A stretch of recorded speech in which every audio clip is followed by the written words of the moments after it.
Hey, what's up, y'all? Welcome back to another episode of the Rubin Report with Dave Rubin. But for real, though, welcome to the second episode of SwigTalk, the podcast where MC Swigga, that's me, interviews some content creators. And today we got a guy I collaborated with a long time ago. We got James Sullivan, a.k.a. Jaimetud, DJ Jaimetud. How you doing, man? Actually, Mr. Rubin, this is not James Sullivan talking. This is Ben Shapiro. So, yes. The purpose of marriage is children, not love. You've heard that. Love, the way he mocks the word love. So, are we going to talk about some of the big stuff going on YouTube? Because we've had some crazy stuff going on. You know, we had FoozyTube, we have Morgs doing more clickbait, we got Musically people. I didn't even think Musically was still around. I thought that died like Vine a long time ago. They coming over to YouTube, the KSI versus Logan Paul thing. Nah, let's not talk about that. Instead, we're just going to be doing the interviews, because this is Swig Talk. We ain't doing a commentary video. Logan Paul is a loser. Yeah, well, it's true. He is. And so is KSI. Fuck them both. Now, questions. Here we go. Written on the same thing I wrote the questions on the last episode. Alright, so question number one is, what was life like for you before you started making content? Well, before I started to make content, I was looking for different ways to try and hone my craft, to actually figure out how to make money doing videos, or at least gain an audience. I think eventually I ended up getting the latter to the extent of my ability.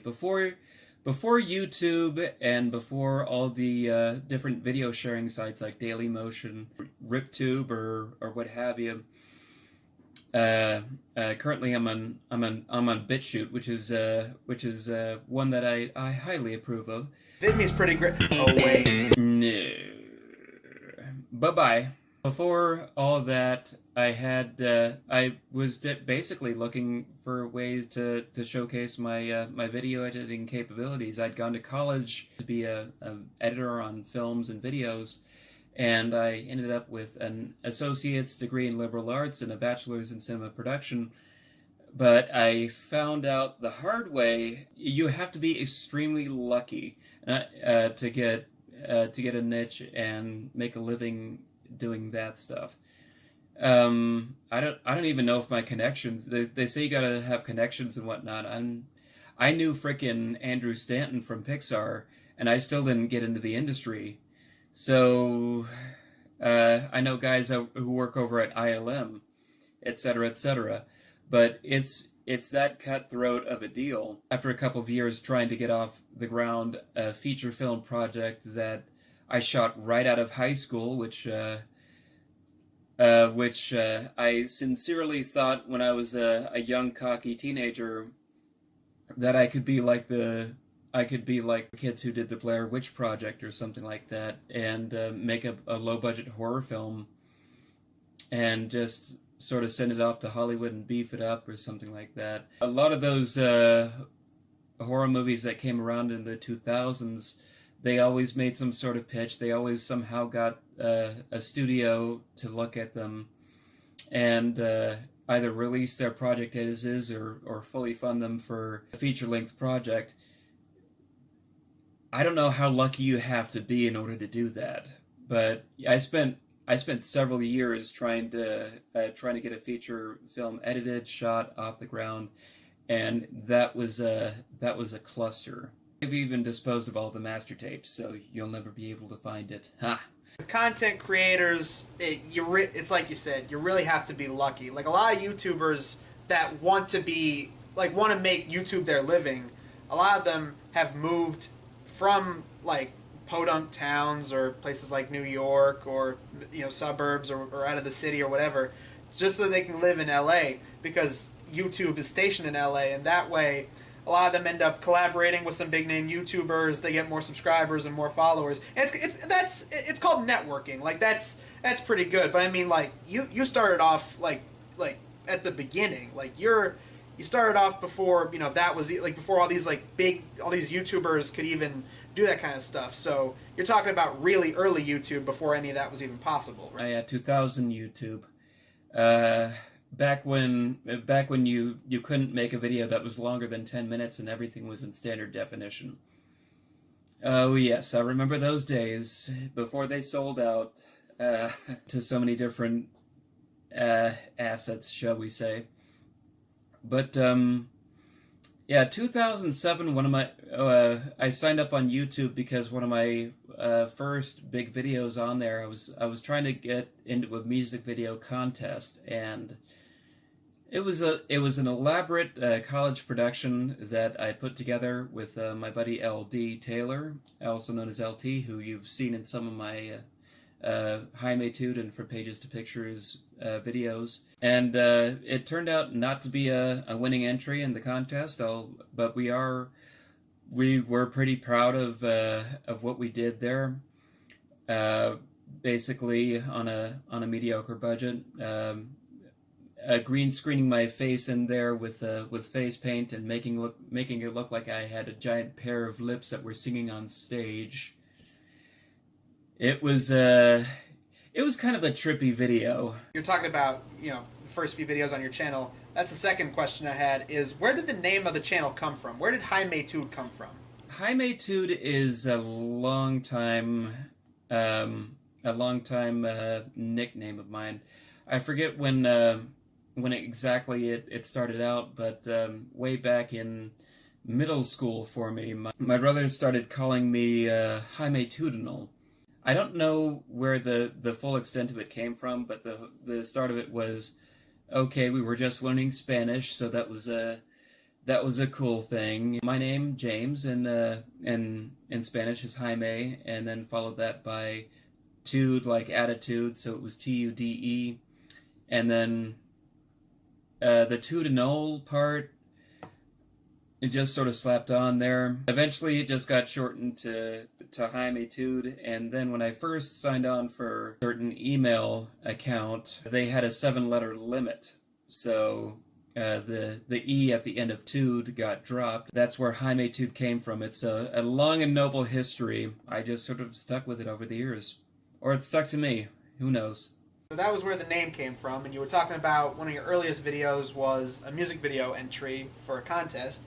So then we get to the third one, because I've been looking over your channel, and the third question is, and I ask this to everybody who starts doing content, what was your biggest influence? Because the two biggest types of content you've got is reviews and music. So what was like the big inspiration for that? Well, in terms of the Jaimetud show, it was more or less not having a formula, not in the sense of Seinfeld not being a show about nothing or anything like that. The whole pull at the time was, it seemed like you had to get a niche by becoming a critic of some sort, and with luck, again, becoming successful. One of my earliest influences was actually James Rolfe, aka the Angry Video Game Nerd. I fucking hate this game! Who, to this day, manages to stay very clean and fairly successful at what he does, so I applaud him for that in the greatest sense. And also, the other one would have been that guy who works over at Channel Not So Awesome Anymore. I mean, Dogwalker. Dogwalker, that guy. Yes, the guy who walks dogs. Asshole to the victims, critics, fans, and users. Yeah, he had some great videos early on, but we know what happens. I didn't watch any of his stuff. MediaWiz watched more of his shit, but I did a whole video talking about what happened, and yeah, it seems real fucked up. So I'm looking at these two archetypes, and I'm saying, well, here's one guy who does angry reviews for bad video games, or at least difficult video games, and here's another guy who does TV shows and movies that were generally thought of as being bad. Where do I fit in all this? How can I stand out? And so what you see a lot of in my earlier videos is me reviewing my life. It was trying to be a show about my life at that stage. That's why the first episode that I ever had was the search for the Wii. I was legit searching for a Wii. I still don't think that's exactly the best video that I've ever done. Hello folks, my name is James Sullivan. With the holiday season coming upon us, I'd like to take some time to search online for the hottest gift this season, the Nintendo Wii. He was the original daily vlogger. Yeah, something like that. I made another one about working out for a role in a movie. A lead role in an upcoming short film, and I gotta bulk up my muscles to get in the role. Which did happen, and not too many folks have seen the movie, so there you go. For the longest time, I did not have a formula, but I kept on sort of gravitating towards or getting pulled towards the idea of doing a review or a top 10 or something like that. My biggest breakout success to this day for the Jaimetud videos was the top 11 best scares of childhood list that I did in 2009. Ratings, the view count, I can't really keep track of and give you a legit number on anymore because Blip TV sort of shut down. Oh yeah, Patrick mentioned that when we talked. And so now it's up on YouTube. It was a Halloween special that I wanted to make that better than anybody that I'd ever seen do a top 10 list do. I got my mom to do the camera work. I did all the special effects myself. I wrote down this list. I was writing the script for this thing when I was busing back and forth from college. This was like a whole big production. Yeah, where I'm like, this is the shot list and this is the whatnot.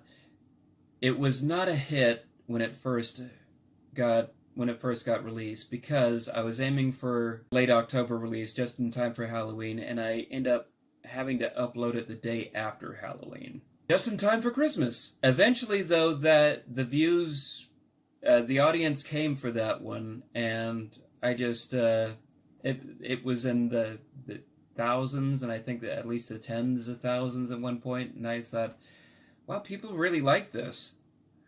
And the years sort of went by, and that stuck with me, and that's why I have 3 videos dedicated to best scares of childhood that each one took on a different formula. I started inviting different people on there, having other prominent reviewers come in and do guest spots. It was a lot of fun. It was a terrific collaborative project. I think your best scares of childhood was, once I reached that peak when I said, okay, everybody else has to pitch me their best scares of childhood and then tell me why they're so amazing. That was a peak that I couldn't top, and after that I just wasn't even gonna try. But it brought me some notoriety. It got me onto Mr. Coat and Friends, which really helped my view count. And from there on, it was I split back and forth from doing Jaimetud as a show about my life and gravitated more towards being just a show about media and entertainment. What about Pages to Pictures? What was the inspiration for that? From Pages to Pictures, it came at a time when I realized if I'm going to gravitate towards being a critic of some sort, I need to have a niche. So you got people who review movies, who review TV shows, who review books. You don't have too many people out there talking about what the difference was between the book and the film. And to be honest, I'm not the biggest book reader that you're gonna meet when it comes to the subject. The topic has to interest me enough, and that's why at the time I was really going through a binge of animal fantasy novels, and that's where thanks to the Warriors series by Aaron Hunter, I springboarded off of that passion and launched right into trying to do books that were later turned into movies. My first episode, The Princess and the Frog, came as a result of noticing that, hey, I was pretty big on that movie when it came out. I read the book, and this is what happened. One of the big ones that I really wanted to talk about also, which nobody even so much as requested of me in the early days, was the episode that I eventually did on Legend of the Guardians versus the Guardians of Ga'Hoole books. Not too many people saw that movie in the theater. I was one of the few, but I can tell you from YouTube's sake, I still get comments on that one to this day. Do not doubt the fan base of Ga'Hoole. From there on, it was basically adapting my personality and finding a formula that could match a series that compared books to films, and the rest was sort of history. Continuing, music. What got you into music? Like, were you an avid music listener when you were young, and you wanted to do music? Is that what? Because you do music on your channel as like a side thing. I always did sort of have a passion for music.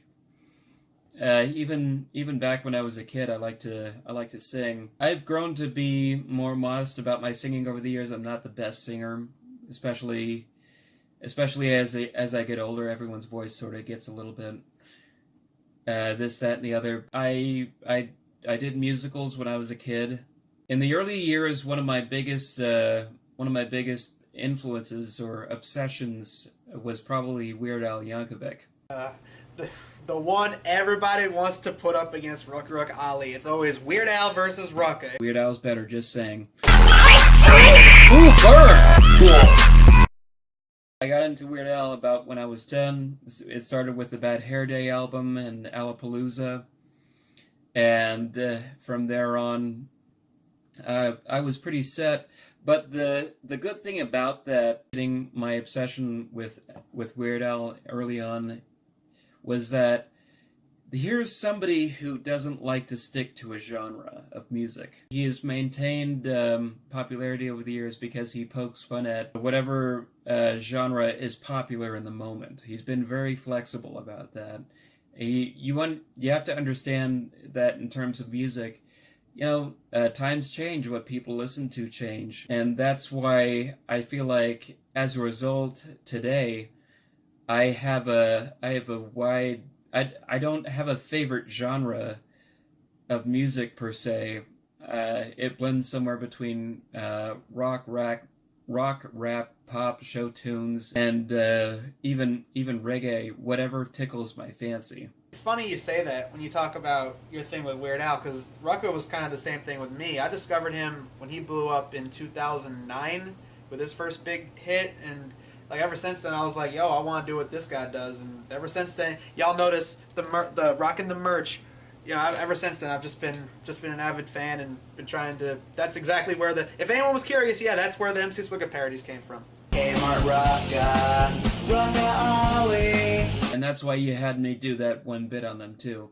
Yeah, oh, it's funny because in the thing, right here, it says, also plug collab. Well, the segue, here's a clip of Jaimetud in his guest verse on the parody Cracker, parody of Monster by Kanye West featuring a bunch of other motherfuckers. Show a little bit of that. Sandwich, mod killer, ding dong, blockless, knob brim fool in a house with a thatched fence. Question, what do all these things have in common? Absolutely nothing. I'm a mother-loving lobster. Hey, wasn't that good? I can't just you remember when we were doing that collaboration, you just told me to sort of do whatever, and so that's how it came out. It didn't have to make sense. As of now, favorite or least favorite video you've ever made? Do you have one, like, from any type of video? What would you say was your best, and which one, if you have one, which one was your least favorite? I think with some of my videos, it's more of a case of I started out with an idea or with a concept. One of the not so good videos that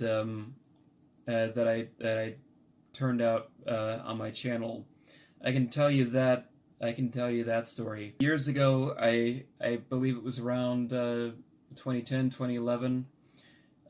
With LT, I was doing a top 10 best horror movies, which we shot completely unscripted. Well, except for we had the list of movies in front of us, and we just sort of ad-libbed the whole thing, and I chopped it together later. That video did pretty well. We wanted to follow it up the next year with a top 10 worst horror movies list. So 2011 comes around, we're watching some garbage. But we're still holding out hopes that we're going to get into the movie business at some point. So if we'd done a list about how terrible all these horror movies were, somebody might come out and say, oh yeah, well, let's see you do something better. And you don't want to bash people that you might potentially be working with. Or at least that was the high horse that we were on at the time. Eventually hoping, we did a crappy horror movie ourselves, so what can you expect? So that what that later turned into a review on a movie called Zombie Lake. If you want an excellent lesson on how not to make a zombie movie, watch this movie. It's just that bad. The video in itself is not as good as it could have been. Usually in a group dynamic, if you're going to survive in making videos, usually you have a good personality to bounce off of. This is why I work with Morgan on so many different projects, because ever since Cloudy with a Chance of Meatballs on From Pages to Pictures, we've always clicked when we worked together, or even before that when we did the Twice Upon a Time review for his vaulting series. I think that's why those videos are popular. Well, last question is current goings-on and future projects. So, do you have anything in the works? Because I noticed currently you seem to be doing a lot of streaming. You're doing some video game stuff, some movie stuff with our homeboy Cody Slusher, aka DJ Slushy. It was originally DJ Slusher Maniac, but now it's DJ Slushy, or aka the Critical Kid. If y'all been watching this channel, y'all know him. He collabs with MediaWiz a lot. So are you going to be doing more of those? And is there anything else we can expect from your channel in the future, man? You can expect the live stream material a little bit more regularly from me lately, because ever since I started doing videos, doing web content, my personal life has gotten very busy. The time has come and gone for me to say that I'm doing this sort of thing for a living. No, I'm not. I'm working at Target now as a cashier. Doing the live stream stuff is a way for me to sort of keep active, and yeah, Slushy's been a big part of that also. But I still have a few things, and I haven't forgotten From Pages to Pictures. I just want to let people know that out there. You can still go onto my Patreon account and make requests. Fund the videos that I produce. I might as well say it. My first request that I have coming up from Amelia Jones on From Pages to Pictures is going to be an episode talking about Willy Wonka and the Chocolate Factory. And yes, I will be talking about both movies. This has been something that I've been working on for a couple of years now, but I can successfully say that I pulled together the time to work on this thing and make something out of it. Next after that, I've got another request talking about the Iron Giant versus the Iron Man, the book. And I've also got 2 song requests coming up soon. Speaking of, I just remembered. Technically, I collaborated on one of your songs with a bunch of other people. I technically had a very, very short verse. Let's show a clip of that. Yes, help desk, what seems to be the problem? The weirdo with a mask is in my house and has a knife! That's the last question I got, so before we sign off, y'all want to plug any social media, shout out any of that? Yeah, you can follow me on Facebook and Twitter as Jaimetud by my pen name there. The other show that I want you guys to check out, if you haven't already, Blue Bee TV. It's a video series that I started working on thanks to From Pages to Pictures, where I educate kids about autism and talk to stuffed animals. So it's something that's gotten me a regularly paid gig, and I can't, I got more episodes of that in the pipeline in the near future. Oh, that's another thing. I almost forgot. This Halloween on my channel, we're putting together another Project Halloween. Series of Halloween-based music videos and sketches. So be on the lookout for that. As for me, MC Swigga, obviously, next month in October, I've got a Swigga game review coming up. I'm not going to spoil what it is. It's fucking terrible. I'm just going to say that.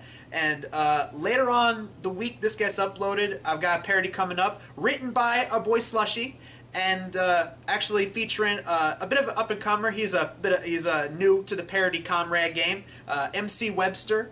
Y'all know him. We'll put his channel in the description. We got a parody coming up, so it's a three-way effort. That's gonna be pretty dope. And I don't know. We'll see if I do another SwigTalk next month. I'm not sure about that yet. But as for now, this has been SwigTalk, and we have been talking with Jaimetud, DJ Jaimetud. Y'all got anything to say before we sign off, man? Thank you for having me on here. This was a rather nice sort of off-the-cuff dealio. So, I just want to say, ciao for now.